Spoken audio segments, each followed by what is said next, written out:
Hey everybody, so let's dive into today another tax tip, and this is especially for those of you who run a business, maybe a sole proprietorship, that's a small business, that have a spouse that earns a good wage. And so when I say a good wage, this tax tip matters if they earn more than $127,000. Now why is that a magic number? Well, that's because that's the FICA limit, which is so any amount over $127,000, you don't have to have Social Security and Medicare taxes on. Now, if you've watched our videos before, you know that self-employment tax is another 15% that you pay on top of your income tax, and that's your portion of Social Security and Medicare as a self-employed person.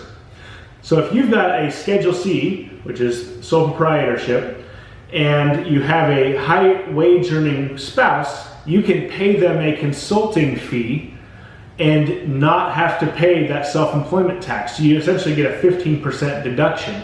So say, let's just take a real life example. I spoke with a client or potential client just yesterday about this. Their spouse earns $165,000. They've got a Schedule C, they're just getting going, their net income was about $40,000. They're a real estate agent. Well, that's on the bubble of forming an S corporation, so we don't want to have them pay those extra costs for that. Instead, they can pay their spouse and send them a 1099 of $25,000 so that they're still showing a little bit of profit.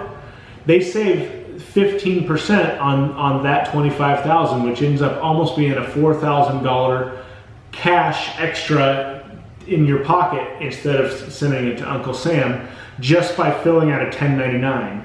And the way you legitimize that is usually you have a separate business account along with your joint personal account, and you're transferring money into your personal account to live off of. Well, whatever those totals come up to, we can say, well, that was actually to the spouse, and then issue a 1099 at year end. And so it's just a really easy way if you happen to have a spouse that earns a lot of money, and even if they're close, where they're at $100,000, you can pay them a $40,000 1099 and still eliminate $13,000 of that 15% self-employment tax. So that is a trick to think about if you're not quite at the income level to form a corporation, but you have a high wage earning spouse. So that's today's tip. We'll see you next time.